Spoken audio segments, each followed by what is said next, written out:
Hello, everyone. Welcome to another episode of Two Jiujiteiras. I'm Babs, and today a special guest is someone that I've been looking forward to talking to for a while now. She is a purple belt, passionate instructor, almost a decade of experience, and someone who's been making a real impact in the next generation in the kids classes. Welcome, Abbie Steele. Hi, everybody. Thanks for Thanks for being having here me. today. Yes, thank you so much. You do some amazing stuff.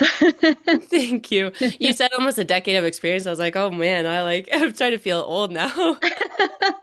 I know it's wild, right? Because I was looking at, because you just, as you see people over the years, and I just realized, Rogue, it's been 7 years. It's crazy. I don't even know where the time goes by. But Yeah, it's amazing. But yeah, so you've really like gone a long way in that time. Like, so you've got quite some experience. yeah, it has definitely been like a life-changing addition to my world. So, Yeah. Well, I guess let's start at the beginning. Let's start with your jujitsu origin story, kind of like how did you first find the sport and like what do you remember from your early days on the mats? yeah, I always was kind of interested in learning like some sort of martial arts, learning how to fight. And just it just so happened that Jason Sago opened his gym and it was like 10 minutes, 15 minutes away from my house. And so that was really doable for me before it was all kind of like further across PEI that things were being offered. And so I was like, well, this is perfect. I was like fresh out of high school. And so I had time and I went for kickboxing, but then they had jujitsu afterward and I had no idea what jujitsu was. And I was like, well, that sounds interesting. So I stuck around and we learned like mount escapes, I think, on the first day. And then afterward, he said like if there was anyone there with experience, they could roll and you could just watch. And I remember watching it and being like, I don't think I'm ever gonna do that ever. That looks horrible. Like it was just very scary. I was like, everyone is sweaty and it's mostly guys. And I know a parent that we've had at the gym for like years, who's now a good friend of mine, was like, I promise it's really fun. It's not so bad. It looks bad. It's okay. And so it took me a long time, but eventually, um, I was really fortunate that my coach Jason was never pressuring me. Like he would just kind of be like, "Hey, do you want to just try like a little situational with me, or do you want to just watch or try this or that?" And never like pushed me too far. Just waited till like I was more comfortable, and then he would be like, why don't you like maybe you could roll with John, who's now my husband. He's like, I know John's safe, so you could roll with John, and I'd roll with him, and then like I had a really good I was very fortunate in the gym that I had. So that definitely really helped me get to where I am. Awesome. And you said like you were one of the few. Was there many other females when you first started? No, it was just my me and my sister. So we were really the only girls. So it was very kind of overwhelming because like as a woman, you're like, these are positions I don't ever want to be in with a man. Yeah. And now you're kind of like, this is just the sport. This is what you're practicing doing. So we were just very like the gym culture that like it all starts from the top. So like I said, Jason was very good at not pushing, not pressuring, and just kind of making sure that we were comfortable. And so that was very helpful in being able to step out. And all of the guys, like they're not scary, they're not mean, they want to help you. They're probably kind of scared to roll with you as well. And so it was just a gradual process, but now I'm very comfortable, obviously, and now I can kind of help women that come in to get to that point as well. So, and how big of a presence do you have, like just like the female presence in your club nowadays? We have about like five that come pretty consistently. Um, there's still often some nights where it's just like me, but there's some nights where there's like all of us, and that's pretty cool to see. That's awesome. And how about your sister? Is she still Yeah, she's still training, just a little bit less. She's like big into science and school and stuff, so she's pretty busy, but she still like comes as much as she can. That's awesome. That's awesome. It's hard, I know, like that's one of the biggest things is just like growing that female presence and then of course Hmm. life, right? Like Yeah. just at different phases of different times that you have things going on. So it's like how often you can get to training and be a part of the group. So Yeah. yeah, It's very hard. And I know like it's not for everybody. So sometimes we get women and I'm like, I try and kind of take them with me to drill. And I'm like, I promise it's not so bad. Like it's very overwhelming, but it gets better and you just got to keep coming. And sometimes it works, sometimes it doesn't. totally fair. I know Yeah. I'm always trying to poach people, be like, come on, Yeah. join us, come to the dark side. So it's but sometimes you get a few and some will start and then you lose them over time. But it's nice when they do Hmm. stick, like Yeah. get your little core group. Yeah. Yeah. So I guess with your journey, I mean, obviously there's ups and downs and throughout. So was there moments where you like, I know you're saying you had a pretty good group, but was there ever times where you're just like, oh my gosh, what am I doing? Like, or like, was there a breakthrough? Like, how'd you pull through that? Oh, it was really like at the beginning it was pretty hard. Like it's just hard. And that's what I tell people is like you just got to keep coming because it is hard and that's just the truth. But I don't know, there's just something about it and especially for like a self-defense. I saw the value of it for like self-defense. Even if I didn't want to compete, like it took me I think like 8 months to be interested in competing, but just the self-defense aspect was so huge for me that I was like, "Oh my goodness, like what would I do if I got into one of these situations?" Like I don't know, and it's not super common, but it's like, well, if I'm ever unfortunate enough to be in that situation, I better have some tools to be able to help. And so I think that really just kind of helped me stick with it and be like, okay, this sucks, and I feel like just so embarrassed too because the coordination is like all weird, the body mechanics, I trying to like shrimp and I just don't know what I'm doing, and it's just like it's very embarrassing. Just it makes you self-conscious and then but I'd be like, okay, but I am getting a little bit better and getting that first stripe really helps because you're like, okay, I do know something. I can keep coming back. And um, just having a supportive community was also very helpful. Like I remember I have a distinct memory of trying to do a forward shoulder roll from standing, and I had never done like gymnastics or anything, so I was terrified. And I just stood there, like everyone else went through the line drill like 2 times, and then it was just me still standing there at the beginning. And like Jason was trying to help me, and he's like, just put your hand down and go slow. And I finally did one, and then like the whole room clapped for me, which was also embarrassing, but also encouraging, right? Like they were just very interested in seeing me grow as well. That's awesome. Yeah.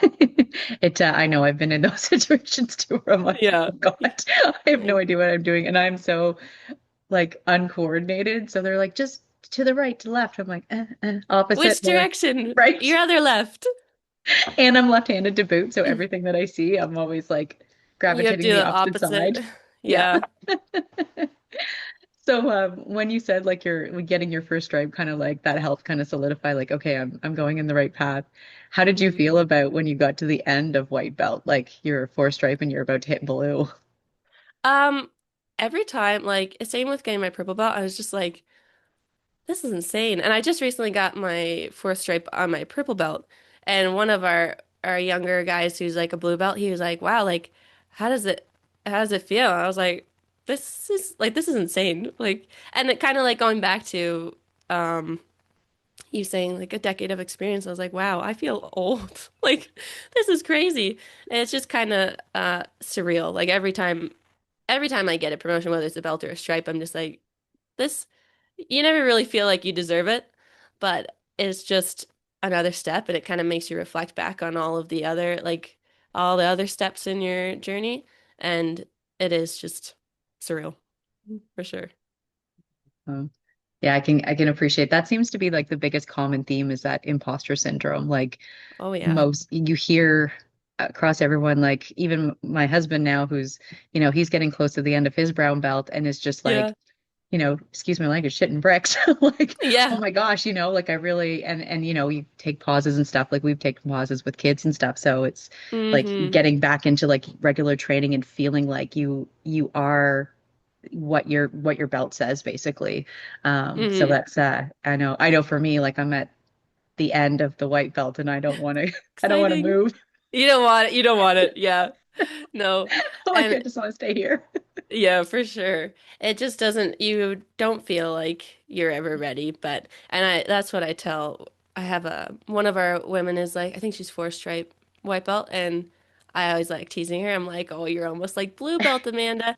And she's like, I just don't feel like I deserve it. And sometimes I feel like I don't know anything. And I was like, well, I still feel like that. So it never goes away. So I'm like, I'm sorry to tell you, but Shoot.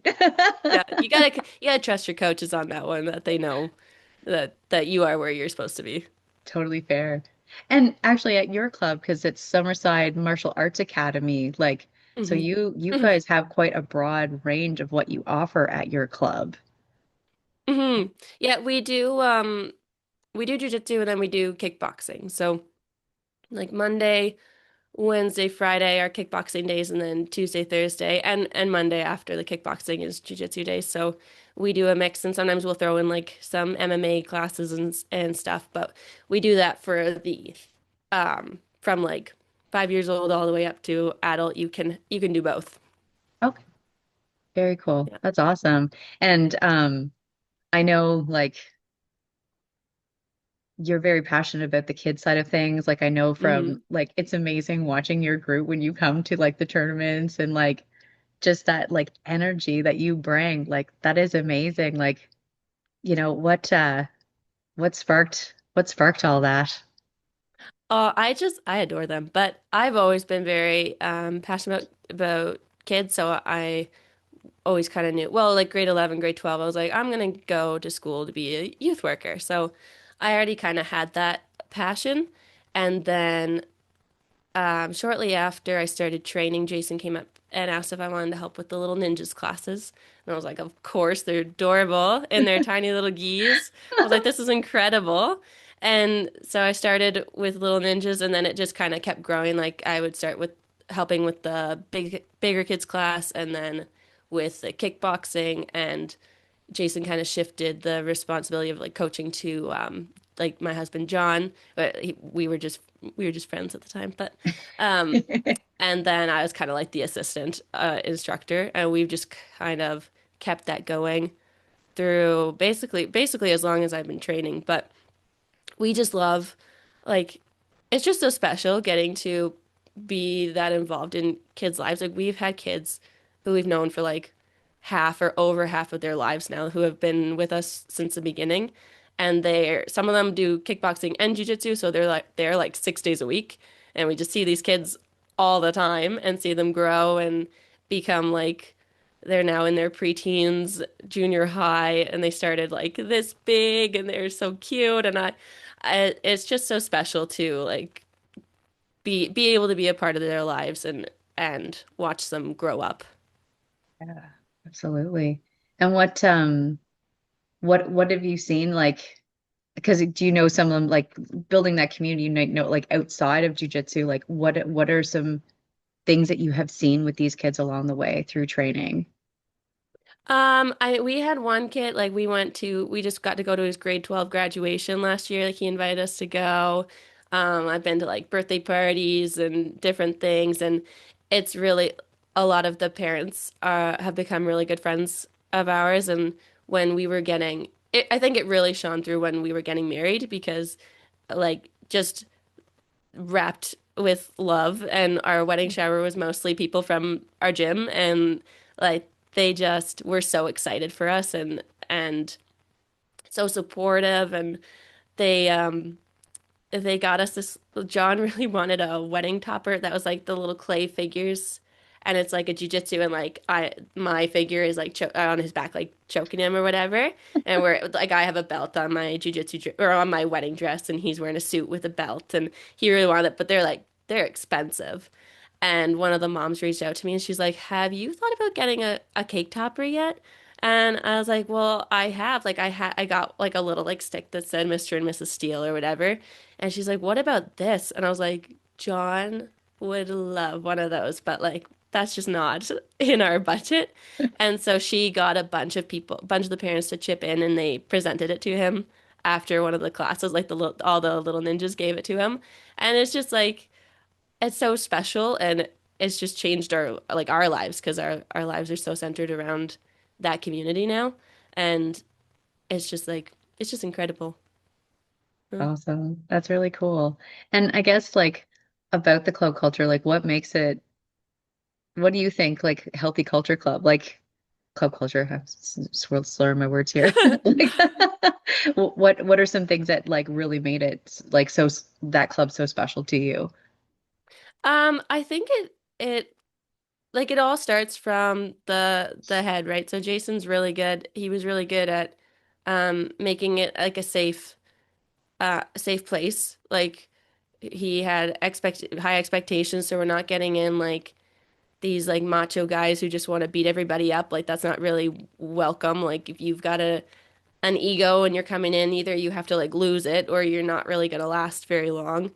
And just making it like a welcoming space and also with high expectations of, you know, how you present yourself, how you treat other people, all that. And that kind of carried into our kids program as well. So John and I have very high expectations for the kids in their behavior, right? So it's like we're strict, but we're fun, but we're strict as well. Like we have high expectations for them and for parents as well. We have like a parent code of conduct and all that. So just kind of, I think, setting the expectations outright of like what kind of environment we want to be and what kind of people that we want to welcome in is super helpful to kind of maintain the environment that we want to see. That's awesome. Yeah, well, it's good because having those rules when it's just kind of like chaotic, it's Yeah. you get all kinds and then it's everybody's frustrated or burnt out or whatnot. So Yeah. have you found that over time, because especially with the kids classes, like that code of conduct between the parents and the kids, have you heard from parents or have you noticed like the kids outside, like have they said anything that has made an impact with how they manage themselves in school or how they're managing Oh themselves yeah. outside of the club? Yeah. 100%. They um parents have said that they threaten their kids with John. They're if you are in trouble at school, I'm gonna tell Coach John and he's gonna make you do burpees. And that is kind of we do tell the kids like if you walk in and we hear you giving your parents like lip or you're fighting with them or whatever, like that's not gonna be a promotion day. Like we kind of expect you to we want to make the kids into like better people. So if they're not conducting themselves like kindly to, even if they're not on the mat, but they're just in the change room and I hear them like yelling at their mom, I'm like, what are you doing? Like you would never do that to me, so you shouldn't do that to your mother. Right. And but parents have definitely said like, they see a difference in like their respectfulness and their ability to like not get into trouble and kind of avoid fights and also like confidence in kids. We've had a lot of kids that come in and they're like terrified and don't talk to you or anything, and then watching them grow and their parents kind of come back and they're like, that there's a 180, like this is a whole different kid. And I tell one story to parents who have shy kids. We had a kid come in, he's very scared. And John makes a joke sometimes when they're doing line drills. He's like, if you don't go fast enough and I catch you, I'm gonna throw you out the window. And all the kids laugh and it's a joke. But this one kid, just like he said that, and he just took off the mat to his mom and he wouldn't come back. And I was like, I promise it was a joke. He's not gonna throw you out the window. It's gonna be okay. And his mom was like, it's okay, we'll come back. But the parents brought him back and they keep bringing them back and then they always grow. That's really cool. I wholeheartedly believe it too. Our little guy Sterling has been in jujitsu. He was started at 3, took a little break, and he's back to it now. And you know, Theo will be the same. Like I think he'll be the Hmm. jujitsu kid actually because he's already Yeah, like, yeah, you can ready already to tell go. he's. Oh yeah, he so is. The feral child, the second one. That's Yeah, usually the way. that's it's so common actually. We get a lot of siblings. We get a lot of first children and their parent they'll be like more quiet, more shy, and their parents are like, just wait till you get the second one. And they're always like wild, just wild. Yeah, I feel bad for my coach for a second when he comes when it's time for They're him. so funny though. And how early does your club start? Like you said the little ninja, so is that like Hmm. 4 or 5? Yeah, we start at 4. Sometimes we'll do like a 3.5 if they're more mature. It just really depends on the kid because sometimes we get a 4-year-old that's not ready, but sometimes you have a 3.5-year-old who's like, I'm like, you're basically just a little old man in in a tiny body. So we start the Little Ninjas is 4 to 8, and then our older kids class is 9 to I think 15. Okay. Yeah. Okay. And do you have a pretty good mix of like boys and girls, I guess, throughout? Yeah, Yeah. our little ninjas right now is mostly boys, I'd say, but we have a really strong female presence in our older kids class because we have um like 5 or 6 that have just stuck with it through since Little Ninjas. And so that's always helpful because then if you get more girls in starting, they're like, "Oh, there's already girls here," and they can kind of take them in. So it's very helpful to have like a strong group of girls there. So our older kids class is a lot more equal, I'd say. Okay. That's great. And have you noticed like a big difference with the girls going like as they're progressing through their kind of journey in jujitsu? Yeah, like most of those girls were never like they're never shy.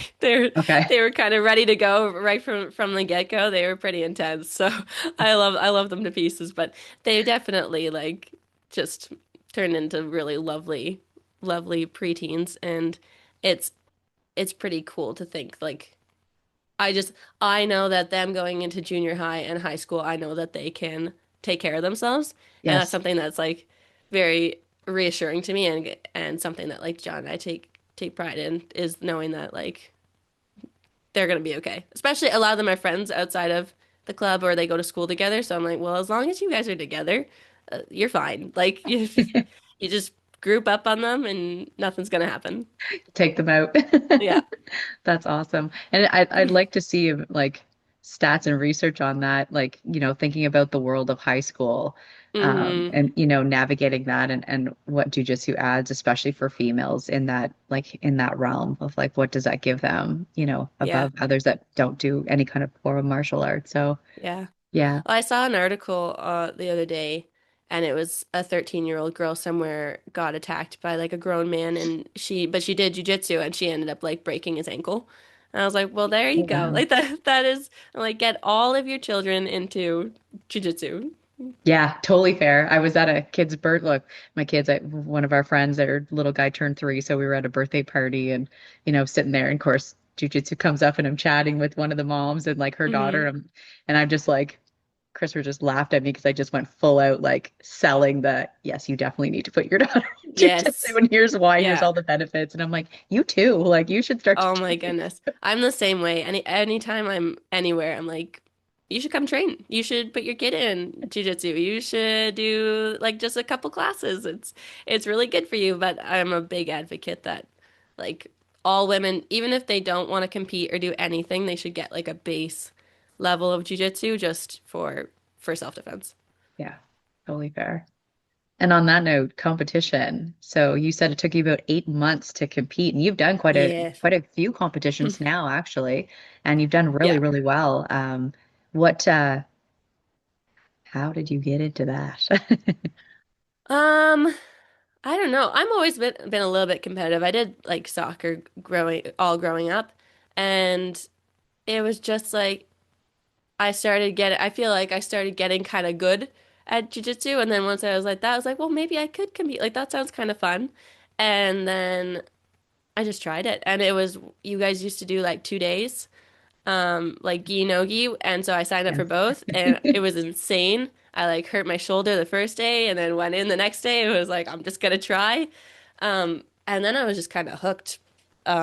It's just such a like it's an adrenaline rush, and you just feel so good afterward. Like I'm never as tired as after a competition day, even if I don't have as many rolls as I would necessarily on like a training day. It's just because you're going 100% that I wake up the next day and like, oh, I heard all over, but you just feel proud of yourself. That's awesome. And what's your usual like routine like leading up to your competitions? I try to roll like pretty hard. I'll try to do a little bit more long cardio workouts in like I work out in the morning. Usually I do like some weight stuff. But I'll try to switch a little bit more to some cardio. So like 5 minute rounds where you don't get a break because that's what a round is like a round of jujitsu is like. And then just a lot of rolls with my teammates. I'll tend to find one of my other teammates that goes to a lot of tournaments and we'll just roll and like be mean to each other. Like we will, like grinding people like in the face more just to kind of get used to that. And then competition day, I just have like the things that I like to, the little snacks I like to eat in the morning, and then I coach the kids, so that's kind of keeps my mind off of things, and I just focus on that, and then it's like now it's go time. Like I don't ever really get a break between coaching and switching into competing, but I kind of like it that way too because I don't have to have it on my brain all the time, like just sitting there thinking about it. Right. Yeah, Mm-hmm. absolutely. And that transition too, because like there can be a big difference from rolling with, now I've not experienced because I've not competed, but just like Mm-hmm. who you roll with your regulars at class and like how hard Mm-hmm. you roll versus when you get on the mats. Have you found like especially your first one, do you find a big difference like rolling in your tournaments like with other women? Oh yeah, rolling with women is way different. Like, because most of my training partners are guys, but women are way more like slippery. Like they're because there's just not as much to hold, I guess. But I find it a little bit faster paced. Um, but they're just as good. Like technique wise, they're just as good, and probably a little bit meaner than the guys because the guys are pretty nice to me. But um, it's super intense, I think, is really the big difference is you're never gonna go as hard with your training partner as you are with your um competition. That's fair. And all the adrenaline kind of like now there's something to go for Yeah. kind of thing, like those medals or, like all of Yeah. that. So, yeah. Do you have any advice to women out there that might be on the fence of competing? I is it like asking for a friend? Are you It might is it be. gonna be you? Um, I always tell people like the first one is obviously you try to win, but just go um expect to lose, but just go to like beat the fear. Like half of the battle is just doing it, right? Like there's so much nerves and it's almost like emotional. Like you see it a lot in the kids, like they do it and then they're just crying afterward because it's just your body doesn't know the difference between um, this is fun, like this is for fun, and I'm being attacked. Like your body just doesn't know. So it's a huge thing to overcome and to do. And so I think if you can just do the first one and just that's your goal, that's your win is overcoming that fear, then there's less pressure too because if you don't win, it's okay because I won what I wanted anyway, which is to do it. And so that's what I tell anybody, whether they're like a guy competing for the first time or a girl competing for the first time, is like just go to beat your fear and your anxiety and your nerves, and don't worry so much about the outcome. Okay. That's good. That's good advice. Maybe you'll do the next one. Maybe. Maybe. I know I'm like 42. I'm like, maybe when I'm 45. You can. We have one of my teammates, she's like in her 40s and she goes competes. Yeah. Yeah, it like I know for me, like my anxiety right now is well, doing stuff like this because it's something I want to do, but then I'm like, oh Hmm. no, I actually have to do it though. I Yeah. can't just dream about it. I actually have to do it. And then at the club, getting used to your partners and different people that come through. Hmm. And, mine was last weekend driving to PEI to the Women That Fight, seminar Yes. on my own and just like, okay, I'm going to roll with different women, like different expectation. And even that, my Yeah. nerves were just like, but you're going to do it anyways. Oh yeah. It's I just still get nervous because I'm like, oh, who's gonna be my partner? What if nobody wants to be with me? What if I'm like the odd one out? Um, it's I still get so nervous, but I think that's such a good thing for jujitsu is like doing it anyway, is doing it scared and that's been a huge thing for me because I was terrified when I first started. I was so scared of like public speaking and like meeting new people and doing anything. I was just like super shy and like anybody will that has known me through the whole thing will be like, oh yeah, she's a completely different person. But it's just that constant like, okay, I'm scared, but I'm gonna do it anyway. I like the first women that fight thing that I went to, I was like, this is terrifying, but I'm gonna do it anyway. And just kind of keep pushing yourself. Even today, I was talking to John, I was like, I'm so nervous. Like, and I love you. I love talking to you. And I'm like, I'm so nervous, but I'm gonna do it anyway. It's true. It's anything worth doing, there's always like this emotion around like, what if I fail? That ego part where you're just like, Hmm. what if stuff goes wrong? Or that constant. And I think like for me, that was getting into jujitsu. Like Christopher had been bugging me for like 10 years to get to Yeah. go. And I'm like, I went a couple Wow. times. I'm like, no. I remember John Kelly dragging me across the mats because I didn't know how to Oh my shrimp. You know what I gosh. mean? But there was like 30 Yeah. people behind me and I was holding everybody up. Yeah. And it was just like, we have a good laugh about that. And then after my second kid, I'm like, okay, I need to learn something new. I need to really Hmm. start that growth part of it. And was around a really good group of women. I was really fortunate to go into a women's only class. Oh, that's Um, great. yeah, yeah, Katie was offering that, which I think was amazing. And her intent was to get people into it, but then over to Yeah. co-ed. Like it was just like the Yeah. stepping stone, Hmm. which I think was really great because she did end up like with a few women then That's switching over great. and then Yeah. sticking with it. So yeah. Yeah. Have you guys ever done like a women's only or? Yeah, I do. Like I have one on Saturday mornings. It's not super big, but I got one woman who came to my class and then switched over to co-ed, which was also my goal. Nice. And I had said at the beginning, I was like, I don't even care if I just get like one, then I don't care if like nobody else shows up. So it's very small, so it's just like one or two women, but we still come and we have fun and all that. But it always makes me happy to see her come to the co-ed classes too, because sometimes I get her as a partner, and that's always Nice. good because it is just different working with women and the body type, right? You're just never gonna be able to do it the same as trying to do it with like a. Sometimes I'll have a partner that's like 220 and I'm 140. I'm like trying to do these sweeps, so like this is not quite right. Yeah, it's interesting. Like I'm short, obviously. Hmm. So I find sometimes that like the women's structure, the frame and stuff, you're a little more kind of like these big because at our club too, we have a varying degree of, the men that are taller or Hmm. bigger or smaller. So it can be you feel like I can't do any of these moves because I don't have that body composition to do Yeah. it. Yeah. I know for me, Hmm. like closed guard is Difficult. You not lock your ankles. Yeah. it's my legs are so short. Like, And it's just like and I tell people that all the time because sometimes they struggle with um locking in a triangle. Like we have one woman she's got shorter legs and so it's really and she's like this is so hard for me. And I'm like totally, but there's pros and cons because if you do get your triangle locked in, then it's going to be on like that. But for me, it's really easy to get a triangle like locked in because I have really, really, really long legs. But then there's so much space for me to close off. It can be really hard for me to finish it. So it's just okay, like pros and cons of different body types. totally fair. Yeah.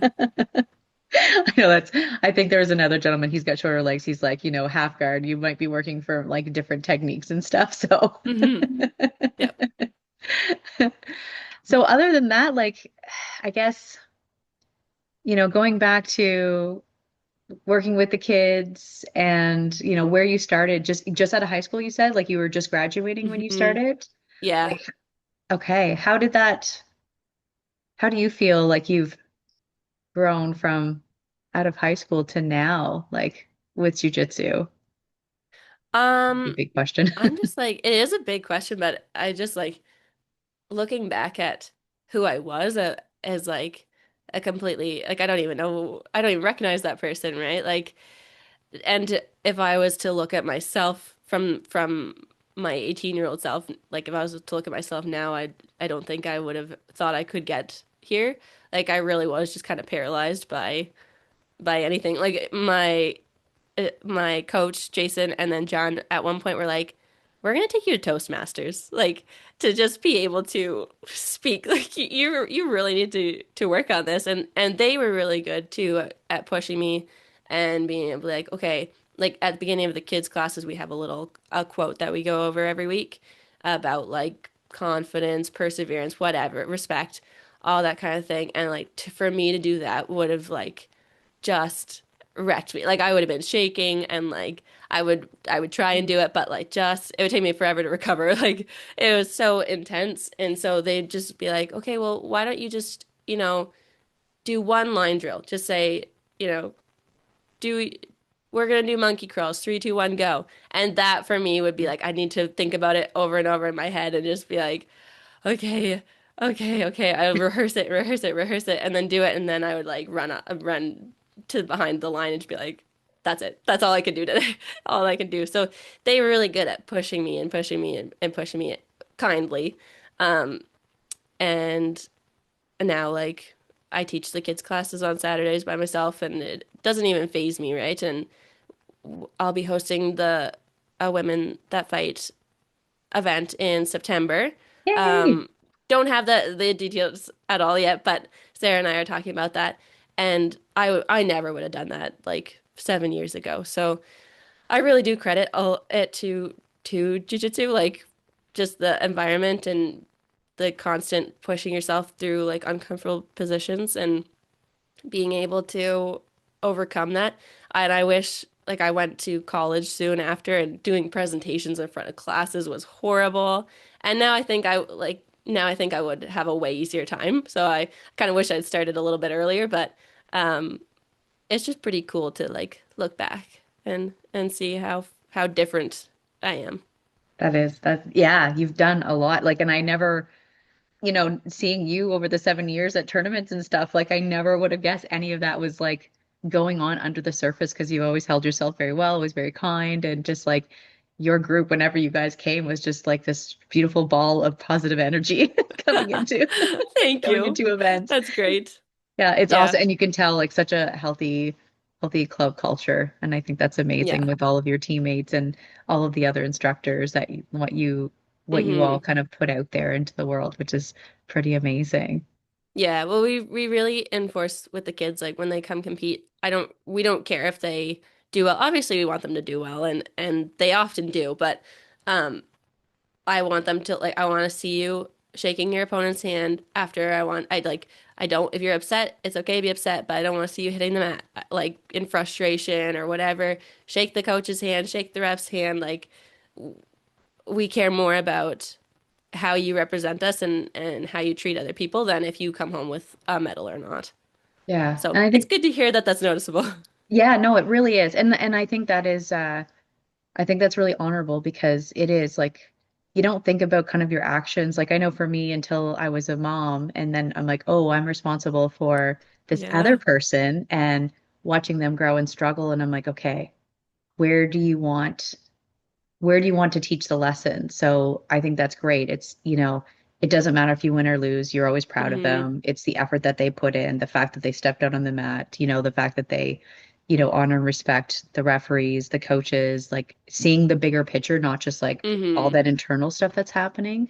And that it's okay to feel like that, but we still move forward. And hmm I think that's super, super important. And it helps us live it too. Like Oh yeah. I'm I sure was just you gonna must. say it keeps me honest because I'll like we'll be like, even if you're stuck somewhere, just keep trying, keep moving. Like as long as you don't give up, that's all that matters. And sometimes I'll get stuck in bottom out and I'm like, I don't want to be here anymore. And but I could hear them like cheering and like, okay, I guess I have to keep working, right?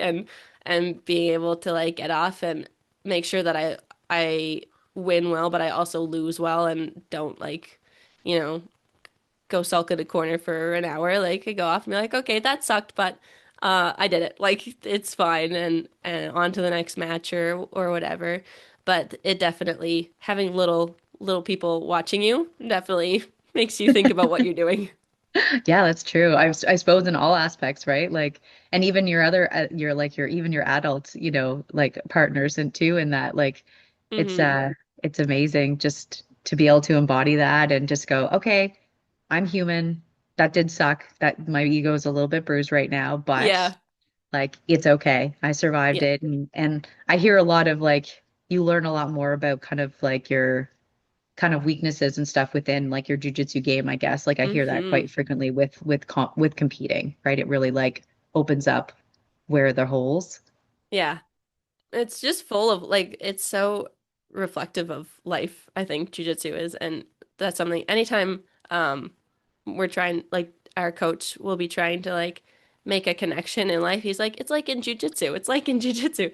And even with like Chris and his book, right, it's just life lessons that you learn from jujitsu and which is pretty cool. I don't know if you can say that about too many other sports. Like there's always kind of perseverance and determination and trying your best, but I've never really experienced the level of life application that I've gotten from a sport as I have in jujitsu. Yeah.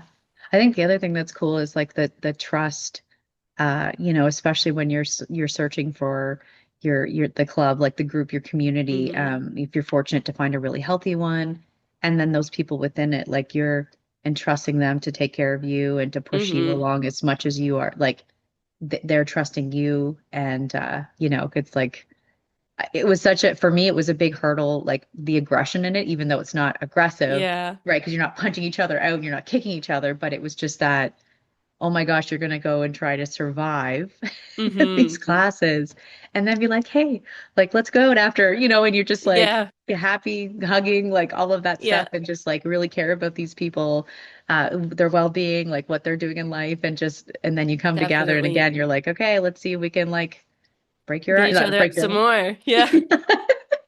Yeah. I don't think you can really get closer to a friend than trying to break each other's arms. yeah, right. That's awesome. So how about I guess like where do you see yourself? Like I know you said women that fight, you're kind of pushing yourself and growing that. But what do you have in the future for yourself? Like what are some goals that you have with your jujitsu journey? I would love to go to like ADCC or like IBJJF. I always mess that one up, but and like they have them in Montreal sometimes. And so I love like competing locally, but it lately it's been a little bit frustrating because it's like, especially once you get to the higher belts, there's even less women. And so it's kind of like, well, I've fought these people for like years, right? So I'm like, well, it's still fun and I still love doing it, but it would be nice to just kind of have like a different scene. So I think still competing locally, but kind of if I could travel to compete a little bit, that would be really fun. And just see what it's always about like seeing where you are, right? You train in the gym and you kind of just wonder like where do I kind of match up with other people? So competing is really good for that as well. If you want another kind of pro for competing, pros versus cons. Um, so I think I've kind of done that locally, and then to see maybe across the country, maybe a little bit more, see where I am, and it's just super good for your learning for your own game is being like, oh, I get caught in this a lot, or like, oh, I'm pretty good at this, and going back and being able to learn from that. So I think that'd be pretty cool. That's awesome. And there's so many, like you said, IBJJF, Yeah. like the World ADCC, like there's tons of stuff all over to go to. So I think that's really Hmm. awesome, that you're looking to grow from that standpoint. Yeah, it's very scary. I've never really like thought about it too much, but then in the last year, because I see like Tally post about going, I'm like, wow, that's pretty awesome. Yeah. And I get what you mean, like about the circuit, like you have so many people, like even as it grows, like I think that's one thing, like from the tournament standpoint, like the Hmm. organizing, a lot of the times people will sit on the sidelines and not register. Yeah. And then you're kind of like, okay, well, who's you're waiting at like, okay, well, there's not really a big bracket here, so I'm not going to put my name in. Hmm. Meanwhile, there might be four others that are doing the That are exact same watching. thing. Yeah. So for those of you out there, just register. I know. I was like, and even just register, like you can register and not pay, so your name's there, because like that kind of gives me an idea too of if people are interested. Then I'm like, okay, well, this many people are interested, we'll probably get like this many. Yeah. Um, but when it's like blank, you're like, well, that's kind of sad. I know, and it's hard. And now the women's I'm seeing so many more women in the sport, and I think that's Hmm. absolutely amazing. I think one of the tournaments we were there, there was almost all women refs as well as women on the mats, which I Yeah, thought was that really was really awesome. cool. Yeah. Yeah. So that was like a really shining moment because I think about when we first started and how many women were there. Yeah. And same thing with the kids. The kids have exploded. I mean, Yeah. our There's a like lot of kids. oh, like our kids used to stop at like, before lunchtime, and I think our last one it went till like 2 o'clock. Like it Yeah. was Well, just it's like for me, I noticed it because I used to get through all of the our kids like matches and then have my matches, but now I'm like right in the middle of the kids' matches and I'm like, "Oh no, I'm sorry guys. Like you know what to do. You're gonna be fine." But I'll like go compete and then I'll go back to coaching and then I'll go compete. Um and it's definitely like the women's scene has definitely grown since even I started. And I think it's just waiting for people to get up the ranks to keep competing because um there's like a lot you see a lot in the white belt or like blue belt division and then it's just waiting for them to get up to me so I can right. Yes. so that we can compete. They're coming. You're seeing more and more of them, Yeah. which is really awesome. Yeah, they're coming up. Um, my brain just had a gap there. I wanted to ask you another question. My See, brain does that all the time. It's okay. right? Long week. Long week. Yes, it was. Um, so you're looking to travel competition Hmm. wise. Um, anything else that you're working on within the club, I guess? Like anything else you guys are looking to like offer or grow into with your community? I think like right now kind of our we've been kind of playing around with the with tournaments. Like we just had our kids tournament was it a couple weekends ago. Um It which was really it was insane. And like I don't think we could go any bigger. We actually had like competing for jujitsu on PEI was illegal. Like so I guess like you could train, which was fine, but then I guess if you were doing it for a medal, then it was not allowed. So because I think there's no like organization or like regulation or anything. So one of our moms worked really hard with Jason to like get that okayed. So then we did that so then we could do the kids tournaments. And then we'd like to do adult tournament like add in adults eventually, but that comes with like we won't fit them in our gym. Like this last weekend was crazy. We had like 93 kids compete and wow. we just don't have the space in our gym, so we'd have to look at like expanding outwards. So I think that's kind of where our focus is for growth right now is some or for something new is Yeah. kind of doing that. So I think we used to just do one a year, but I think we'll do another one maybe in November or something and see how that goes. But it's crazy. I told you I have so much respect for you guys running like with all that like two kids division like the no gi and the gi and then the adults is insane like all dealing with all the people and just parents and unhappy people Oh yeah. and like spectators and all that is just crazy so big Yeah, there's respect big thank respect. thank you. And great respect to you, for all that you've done in your community and expanding into that space now. It's because there's just such a demand for it. And I think Hmm. it's amazing. I mean, the fact that you had like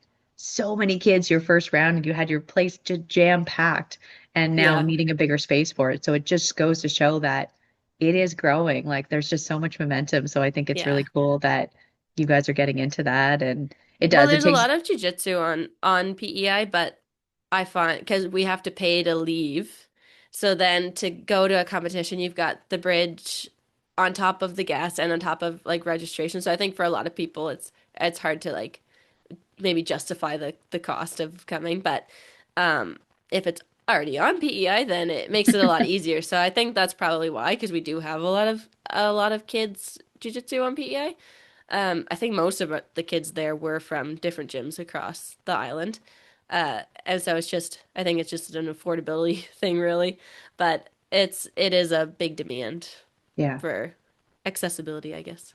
Yeah. It's true. That was one thing for us for Rogue was just trying to find that central location where kind Hmm. of it's easy for everyone. Because for us, we'd love to have it in St. John, but the Yeah. reality is it's like you'd only capture certain parts of the like, right? Yeah. Because like even for Nova Scotia, like Moncton seems to be that kind of central area. It's not as Yeah. far. Fredericton, same thing. So yeah, I totally get that. And then you'd still have some that were like, nah, it's just too far Hmm. for us to Hmm. travel. So yeah. Yeah, Yeah. it's definitely difficult. Yeah. But that's good though, because it should be growing everywhere. I mean, if you think you're heading over west, like Western Canada, like there's just like bigger provinces. There's Hmm. just so much more, tournaments, competitions and stuff, right? Because there's the demand for it. So Hmm. yeah, which I think Yeah. is awesome. Yeah. It's pretty exciting. Well, thank you so much for today. Is there anything else you'd like to add or to get people into jiu-jitsu? I don't think so. I think just everybody needs to try it or Yeah. just like commit to doing like a month, don't it needs more than a week because a week is overwhelming, but just commit for a month and you'll probably fall in love with it just like everybody else does. Right.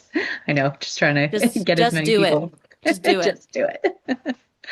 Well, I really appreciate your time today and to share your story and everything that you're doing in your community. And I just think the world of you and in your club. I'm so happy that we got to finally get the chance to do this today. Yeah, thank you for having me. This was so fun. Good. I'm glad.